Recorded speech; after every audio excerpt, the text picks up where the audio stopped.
Welcome to Tears of Karma. I had dreamed of this vacation for years, a shining horizon I clung to whenever life felt too heavy. Every double shift at the diner, every sleepless night spent balancing bills, was driven by this single promise. One day, I would take my family away together, somewhere beautiful, somewhere no one could argue, resent, or remember old wounds. The cruise was not just luxury, it was hope stitched into a ticket, a final chance to remind them that I still mattered. I remember the night I revealed it, gathering them in my living room. My son leaned back with that careless grin, my daughter clutched her phone, half listening, while my sister's eyes lit up too quickly, too sharp. They clapped, they thanked me, they even hugged me.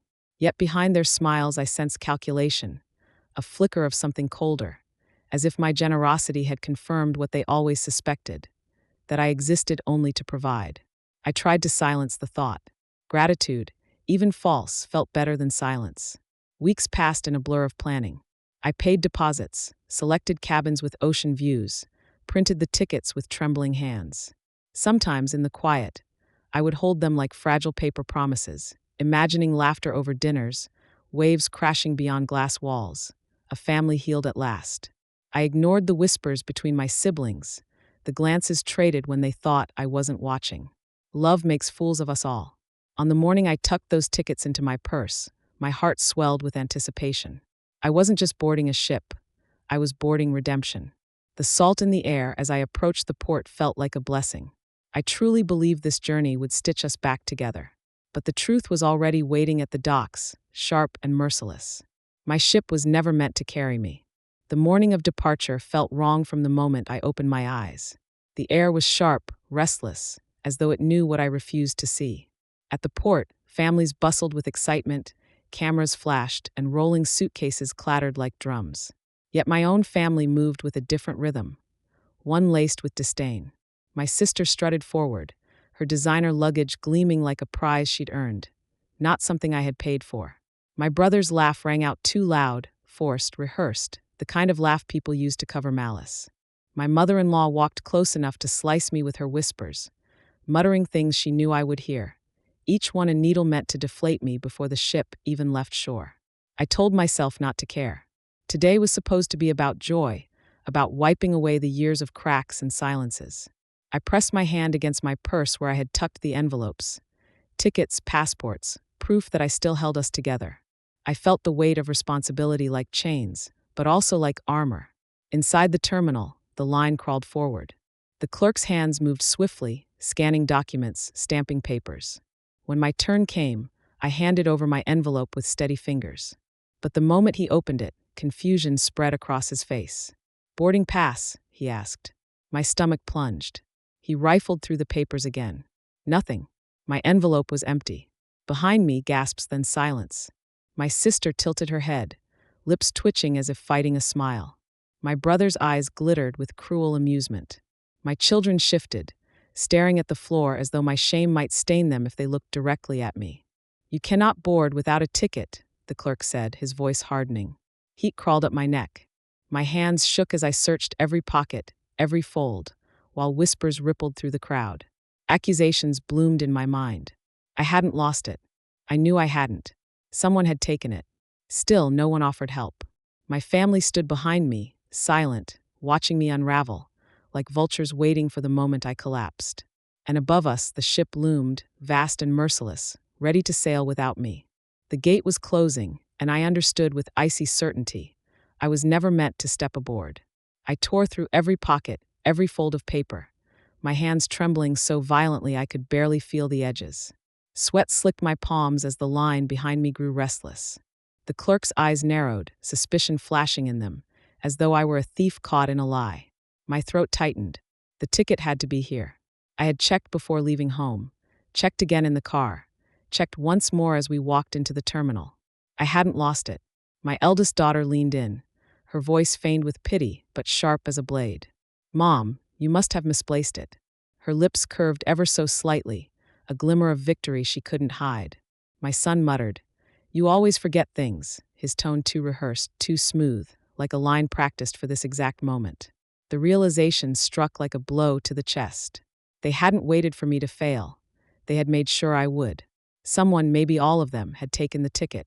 My own blood, conspiring to erase me from the trip I had built with my sweat and sacrifice. The clerk's voice hardened, impatient. "Ma'am, step aside if you cannot present a boarding pass." Passengers glanced at me, their stares burning into my skin, whispers rising like smoke. I begged, desperate, humiliated, for a reprint, but rules were rules. The answer was no. I turned to my family, searching for mercy. None came. My daughter's eyes were ice. My son looked through me, embarrassed. My sister crossed her arms, lips twitching with suppressed laughter. Even my mother-in-law's face shone with smug satisfaction, as if this was the scene she had long waited for. The gates began to close. My sister raised her hand, not in farewell, but in mockery. She mouthed the words slowly, savoring each syllable. "Enjoy your vacation, mother." The group around her burst into movement, boarding with eager steps, while I stood stranded, stripped of dignity, bleeding in silence. Rage flared hotter than the shame that had soaked me moments before. Something inside me shifted, cracked open like glass under pressure. The woman they thought they had abandoned was gone. What remained was someone they would learn to fear. I sat frozen on the pier as the ship groaned and pulled away, its enormous hull slicing through the water like a blade. My family clustered at the rails, tiny figures against the gleaming decks, their faces tilted toward the horizon rather than back at me. I wanted to believe they would turn, wave, call out, but they didn't. They had already erased me, just as they planned. The crowd behind me thinned, leaving only curious stares. A few whispered, their voices carrying easily over the salt wind. "She's the one they left," someone said. Imagine being abandoned by your own family. Their pity stung worse than the betrayal itself. To them, I was not a mother or a sister. I was a spectacle, a cautionary tale of foolishness. The sun pressed down mercilessly, baking the bench beneath me until it burned my skin. Yet I couldn't move. My purse felt suddenly light, emptied not just of a ticket, but of years of sacrifice. Every dollar I had scraped together, every night I had stumbled home with aching feet, every false smile I accepted in exchange for my generosity. It all sat on that ship, in the hands of people who had gutted me without hesitation. I thought of the endless thank yous that were never thanks at all, only placeholders for the next demand. The lies disguised as gratitude now rang hollow, exposed for what they were: manipulation, greed, entitlement. My humiliation cracked open into clarity. I would not beg. I would not chase. I would not scream at the waves. Instead, I sat taller, spine stiffening against the heat, and I swore to myself that this was not an ending. This was the ignition. They hadn't merely excluded me. They had stolen from me my money, my dignity, my place among them. And for that theft, they would pay. Not with violence, not with pleading justice. Something colder, something unforgettable. I was no longer their mother, their sister, their wallet. I was the storm they had unleashed. And storms never pass quietly. 2 days passed before the knock came. I had almost convinced myself that silence was the final cruelty, that I would be left to rot in humiliation with no explanation. But when I opened the door, a courier stood there, his uniform crisp, a sealed envelope in his gloved hand. The emblem of the cruise line gleamed on the wax. My heart jolted, dread and hope colliding. I tore it open with shaking fingers. Inside was a letter, formal, cold, but written in the captain's own hand. My eyes raced over the words, each line sinking deeper into my bones. My family had submitted a statement. They had declared me unstable, unfit for travel, a liability that could endanger the serenity of their precious vacation. They had presented me not as a mother, not as a sister, but as a burden too heavy to carry. My children's names were scrawled at the bottom, their signatures clear and deliberate. Seeing their betrayal in ink was worse than hearing their voices at the port.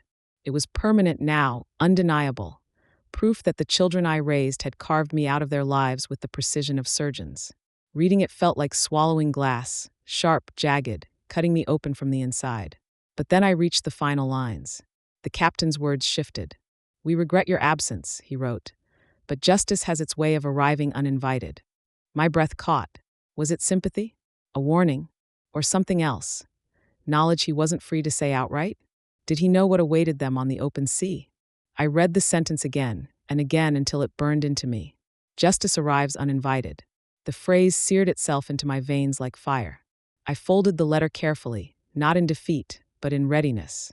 The sting of their lies no longer weakened me. It steadied me. If they thought exile would silence me, they had miscalculated. The sea was vast, but karma was vaster still, and it was already moving toward them. I pressed the sealed letter to my chest, listening to the hollow quiet of my house. The storm had already chosen its path, and for once, it wasn't coming for me. The first headline reached me in the corner of the evening paper. Unexpected storm strikes Caribbean cruise ship. I froze, coffee cooling in my hand as the words blurred before me. That was their ship. My ship. The one I was never meant to board. Over the next days, fragments of news trickled in. Reports of violent seas that tossed passengers against walls. Cabins rattling like cages. Seasickness spreading like a plague. I pictured them clutching railings, green-faced, praying for calm that never came. I should have felt pity. Instead, I felt a slow, dangerous satisfaction settle into my chest. More stories followed. A food shortage, they said, mysterious, unplanned. Dining halls closed, tempers flared, and passengers fought over scraps like beggars. My sister's husband slipped on the slick deck, shattering his arm. My son lost his wallet in the casino, the money he flaunted gone in an instant. And my daughter, my perfect, sneering daughter, quarreled with her fiancé so violently that security was called to drag them apart. Piece by piece, misfortune carved them hollow. It was as though the ship itself had turned predator, repaying their cruelty with waves of punishment. I followed every detail obsessively, eyes glued to updates, ears pricked for whispers. Each misfortune was a sip of wine, bitter, intoxicating, impossible to resist. The letter's words pulsed through me. Justice arrives uninvited. The captain had known. Somehow, he had seen what waited beyond the horizon. Was it fate? Was it karma? Or was it something darker, something that lived in the sea itself, rising from the depths to exact retribution? I didn't need the answer. All I knew was that it wasn't my hand striking them, yet every blow landed as if delivered by me. Their cries echoed across the ocean, though I heard them only in my imagination. I closed my eyes and let the waves of their suffering wash over me. The pain they had gifted me was returning, multiplied, wrapped in salt and storm. And deep inside, I realized the truth. I no longer wanted the ship to bring them home. When the cruise finally docked, I was already waiting. The air smelled of salt and rust, the cries of gulls sharp above the chaos of passengers dragging luggage across the pier. I hadn't come to greet them, or to reconcile. I came to witness. They appeared among the crowd like survivors of a shipwreck. My sister's once perfect hair hung limp and greasy, her husband's arm strapped in a crude sling. My son walked slower than I had ever seen him, eyes darting anywhere but toward mine. My daughter clutched her fiancé's arm, face pale, eyes rimmed with red, fear etched deep into her expression. They had left me behind, expecting me to crumble. Instead, they had returned carrying the weight of their own ruin. Their clothes were wrinkled, stained from storms and sleepless nights. Their voices, once loud and mocking, were reduced to hushed, frantic whispers. Every step they took seemed heavier, as if the ship itself had drained them of pride. They looked at me not with triumph, but with something colder, guilt, unease, perhaps even dread. I stood tall, spine straight, untouched by their schemes. Neighbors had gathered, curious eyes lingering on the spectacle. Whispers followed in the wind. Those are the ones who left her. Can you believe what they did? The story had spread, not as they imagined, but as a curse upon them. They were no longer the proud family embarking on a dream vacation. They were the betrayers who had returned broken. My son passed me first, gaze fixed on the ground, as though meeting my eyes might ignite the shame he carried. My daughter faltered, glancing at me with something I had never seen in her before: fear. Not of storms, not of hunger, but of me. My sister trailed behind, lips pressed tight, her confidence drowned at sea. They had expected me to beg for their forgiveness, to plead for a place at their side again. But instead, I smiled. Not a smile of warmth, not even of mockery, just a thin, steady curve of victory. For in my absence, I had become the storm. And now, I was the shadow they could never outrun. I never reclaimed the money I lost. That ship, bloated with everything I had poured into it, sailed away with my savings, my hopes, my final attempt at belonging. But money, I have learned, is the cheapest thing you can lose. What I gained was something no thief, no liar, no schemer in my bloodline could ever touch again. I gained myself. The silence in my house afterward was brutal, suffocating. At first, it pressed down on me like punishment, reminding me that I had been erased, left behind as though I had no worth at all. But then, gradually, the silence became a companion, a mirror. Without their voices filling the rooms with demands and accusations, I could finally hear my own. It startled me. How soft, how tired, how drowned out it had been. I had been speaking in whispers for years, and I hadn't even noticed. I stopped whispering. I stopped begging for scraps of love from people who had always measured me in terms of usefulness. Their approval had been rationed out in morsels, designed to keep me hungry, dependent, and desperate for the next taste. I saw it clearly now. The thank yous that were only transactions, the hugs that were rehearsed, the smiles that carried sharp edges. All of it had been theater, and I had been the fool clapping in the audience, hoping the actors would invite me backstage. No more. I began building boundaries. Not fences they could climb, not lines they could cross, but steel walls forged out of pain, betrayal, and the clarity that comes only after humiliation. I said no to phone calls. I ignored their sudden attempts at politeness, their casual drops of "we should talk." I blocked their messages when they came disguised as apologies. For the first time, I realized I did not owe them an open door. They had closed one on me in the cruelest way imaginable. My door now would stay locked. With every refusal, I felt lighter. I discovered a freedom sharper than any blade, polished by justice and by the storms they had endured without me. I pictured them still, faces pale from seasickness, voices hoarse from arguing, their so-called vacation shredded by forces they could not control. That image gave me more peace than any reconciliation ever could. And then there was my laughter. It came back slowly, almost shyly, like a bird testing the air after a storm. But when it finally returned, it was not the nervous laugh I used to wield as a shield, not the eager laugh I used to offer them as proof of my usefulness. It was something deeper, truer. When I laughed now, it came from a place they could never reach again. It was mine, entirely mine. They had their cruise, their conspiracy, their hollow revenge. But what had it bought them? A story whispered behind their backs. A reputation stained by their own cruelty. Every neighbor, every friend, every casual acquaintance knew what they had done. They couldn't hide it, couldn't spin it. Their downfall had been public. Mine had been private, and then transformed into triumph. And I had my freedom. In my bedroom drawer rests the letter from the captain, folded carefully, its seal long broken but its words still sharp as a blade. I read it more times than I should admit. Justice arrives uninvited. That line is burned into me like scripture. Whether he meant it as a warning, as comfort, or simply as a poetic flourish, it doesn't matter. It was true. Justice had come to them, and I had been allowed to watch it unfold without lifting a finger. The universe keeps its own accounts, and theirs had been overdrawn. Sometimes, when the night is very quiet, I take the letter out and hold it against my chest. It is more than paper. It is proof that I was not mad, not imagining the malice that dripped from their smiles. It is proof that what was taken from me was returned in another form. My money is gone, but the universe paid me back in something far richer: vindication. One day, I will burn the letter. I imagine taking it to the shore, striking a match, and letting the flames devour those words. I imagine scattering the ashes into the same sea that carried them away, the same sea that punished them, the same sea that whispered to me in the silence, "You were never the one who was weak." That day will come, but not yet.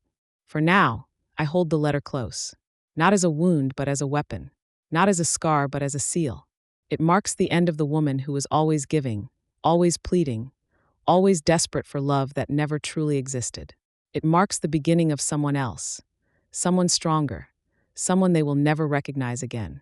I sometimes catch my reflection in the mirror and barely know myself. Not because I look different, but because I finally see myself without their fingerprints smudged all over me. My face is mine again. My eyes are mine again. The softness that made me their prey has been tempered into steel. They think they won. They think they left me behind on that pier as a broken woman, clutching an empty envelope, stripped of dignity. But I know better. The moment that ship pulled away, they carried their own curse aboard. They carried the ghost of me, the mother, the sister, the provider they betrayed. They carried the weight of their lies into the storm, and they returned with it crushing their shoulders.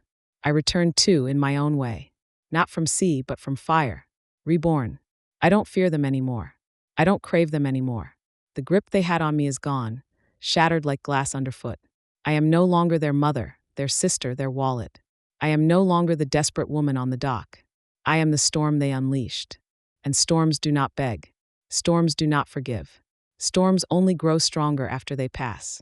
So when people ask me if I regret it, the money, the humiliation, the betrayal, I smile. I tell them the truth, that I lost everything and gained everything in the same breath. I was stripped bare, so I could see myself for the first time. My new horizon is not a ship, not a vacation, not a fragile promise of family unity. My new horizon is me, and I will never let them touch it.